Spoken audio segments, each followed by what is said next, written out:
अचानक से मंडी में मिर्ची के भाव बड़ी तेजी से बढ़ रहे थे।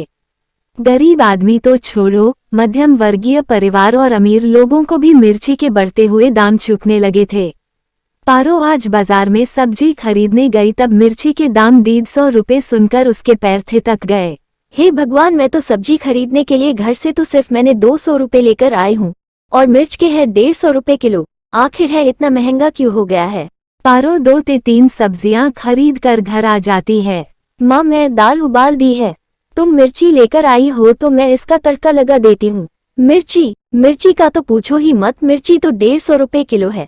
सब्जी लाती या मिर्ची लाती? अगर मिर्ची का तड़का नहीं लगा तो मैं दाल नहीं खाऊंगा।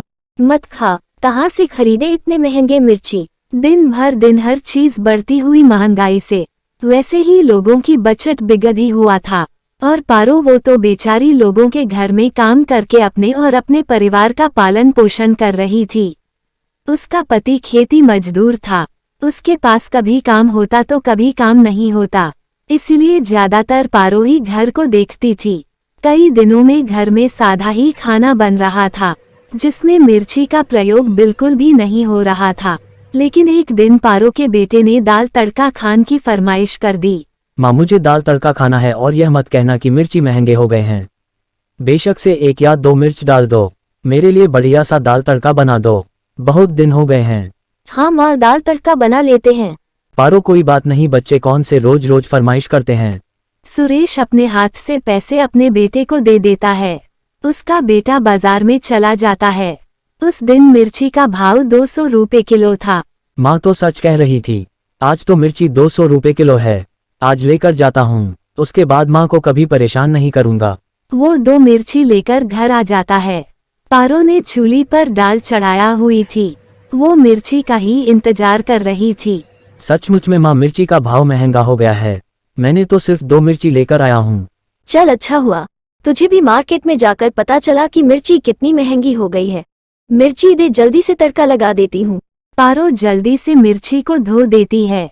दोनों मिर्ची आपस में बातें करने लगती है, जिसे सुनकर पारो चौंक जाती है। देखा तुमने, कितनी भी महंगी हो जाए हम लोग हमें खरीदने बिना नहीं रह सकते। हाँ, तुम सच में सही कह रही हो। ये देखो, पारो बिना सोचे समझे दाल तड़का में डाल देगी। अरे वाह, तुमने तो अपने जादू से उसका नाम भी पता कर लिया। पारो, हमारी बातें सुनकर भी हमें तुम तड़का बना दोगी। पारो उनके दोनों की आवाज सुनकर डरने लगी। बड़ी हिम्मत करके वह मिर्ची से बोलती है, मुझे लगता है तुम मिर्ची नहीं हो, मेरा बेटा गलती से कुछ जादुई मिर्ची को लेकर आया है। हम लोगों को बातें करके देखकर लगता है कि तुम्हें हम कुछ अलग चीज है। नहीं, हम तो दोनों महंगे जादुई मिर्ची है। अब हमें अच्छा लग रहा है कि हमारा दाम बढ़ गया है। लोग आजकल मिर्ची खरीदने से पहले ऐसे ही सोचते लगे कि सोना या चांदी खरीदने जा रहे हैं। मैं हाथ जोड़कर तुम लोगों से बोलती हूँ, तुम लोग जो कोई भी हो, यहाँ से चले जाओ। मुझे तुम लोगों को देखकर बहुत डर लग रहा है। अरे नहीं, डरो मत, हम यहाँ तुम्हें डरने नहीं आए हैं। असल में हम तो गलती से तुम्हारे घर आ गए हैं। हम तो मिर्ची से बात करने के लिए आए थे, लेकिन उसी दुकानदार ने हम दोनों को उठाया और टोकरी में डालकर तुम्हारे बेटे को पकड़ा दिया। अच्छा, तो ऐसी बात है, इसका मतलब तुम सचमुच में जादुई मिर्ची हो। हाँ पारो, हम जादुई मिर्ची है। पर लेकिन मैं कैसे मान लूं कि तुम जादुई मिर्ची हो? अगर जादुई मिर्ची हो तो मेरी दाल तड़का में तड़का क्यों नहीं लगा देती? बस इतनी सी बात है, लो ये तो हमारे बाएं हाथ का काम है। और तभी पारो देखती है, एक कढ़ाई अपने आप चूल्हे पर आकर बैठ गई और सब कुछ अपने आप हो रहा है और दाल तड़का में तड़का भी लग गया है। अरे वाह, ये तो बड़ी काम की चीज है। महंगी मिर्ची, वो भी जादुई। पर दिमाग से बिल्कुल पैदल इन लोगों से तो मैं कुछ भी करवा सकती हूँ। वो मेरे कहने पर दाल को तड़का लगा सकते हैं, वो तो हमारी जिंदगी को पूरी तरह बदल सकते हैं। क्या हुआ पारो, क्या सोच रही हो? कुछ नहीं, बस यही सोच रही थी कि तुम लोगों ने हम पर इतनी कृपा की, तुम लोगों को भी कुछ नहीं हुआ और दाल तड़का को भी तड़का लग गया। फिर सब लोग बैठकर दाल तड़का खाने लगते हैं और पारो के दिमाग में यही चल रहा था, जल्दी से जल्दी जादुई मिर्ची से क्या हासिल कर ले। अगले दिन सुबह पारो अपना सर पकड़कर बैठ जाती है। क्या हुआ पारो, तुम्हारी तबीयत ठीक नहीं लग रही? नहीं, तबीयत तो मेरी बिल्कुल ठीक है, लेकिन मुझे चक्कर आ रहे हैं, काम पर नहीं जा पाऊंगी। पर काम नहीं करूंगी तो घर कैसे चलेगा, बस यही सोच सोच कर और ज्यादा सर में दर्द हो रहा है।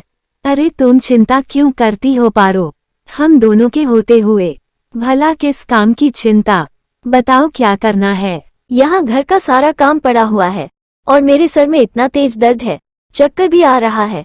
ऊपर से मैं तो नौकरी करती हूँ, लोगों के घरों में झाड़ू पोछा करती हूँ। अगर वहाँ नहीं जाऊंगी तो पैसे नहीं मिलेंगे, फिर घर कैसे चलेगा। बच्चे की इतनी सारी जरूरतें हैं, वो कैसे पूरी होगी। मेरे घर की हालत देख रहे हो, सोच रही थी कि इस बार घर की थोड़ी मरम्मत करवा लूं, लेकिन लगता है कुछ नहीं कर पाऊंगी। ये सर का दर्द तो रोज सुबह शुरू हो जाता है। देखो, अगर हम तो जादुई मिर्ची है, पर हम महंगे जादुई मिर्ची है। ऐसे छोटे मोटे काम हम लोगों को शोभा नहीं देते, आखिर हमारी भी कोई इज्जत है।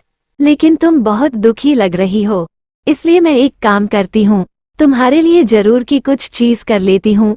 लेकिन तुम हमें बार बार काम करने के लिए बिल्कुल मत कहना, क्योंकि हम तो महंगे जादुई मिर्ची है। मैं जानते हूँ कि तुम लोग बहुत महंगे हो चुके हो, हम लोगों की तो बस में खरीदना नहीं है। मैं तो तुम्हारी इतनी इज्जत कर रही हूँ, देखो तो इसीलिए मखमल का कपड़ा टोकरी में मैंने तुम लोगों को बैठाया हुआ है। हाँ, ये बात तो है, तुमने हमें बड़े प्यार से बैठाया हुआ है।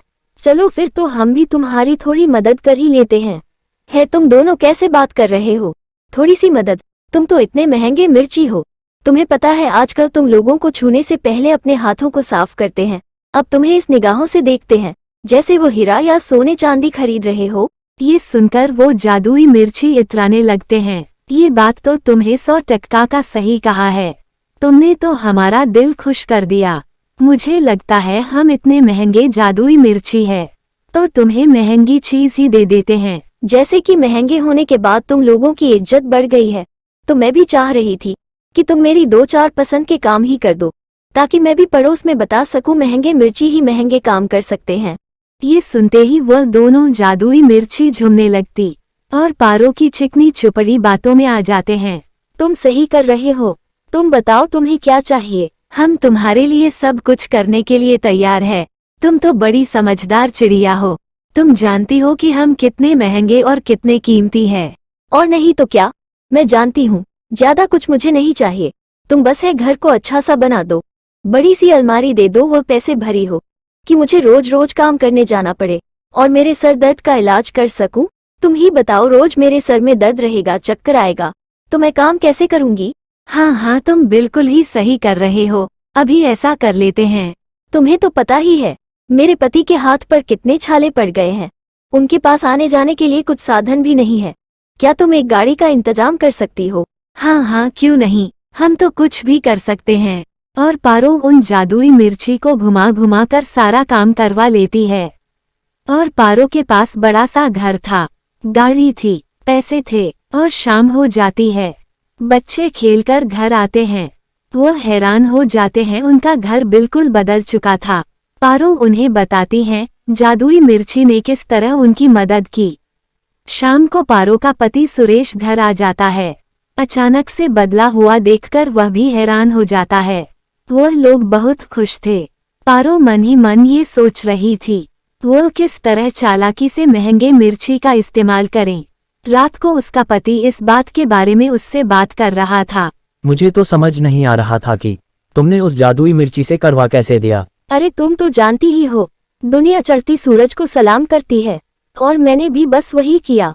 मिर्ची महंगे हो चुके हैं, इन्हें उनकी कीमत पर बड़ा ही घमंड हो रहा है, और मैं बस उस आग में तेल का काम किया है। मान गए पारो, तुमने तो कमाल ही कर दिया।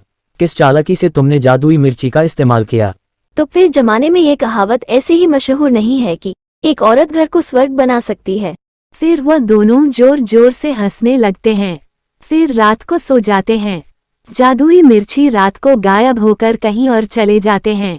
सुबह पारो को पता चलता है कि मिर्ची चले गए तो वो दुखी नहीं होती, क्योंकि जो कुछ उसे चाहिए था वह तो उसने ले लिया था।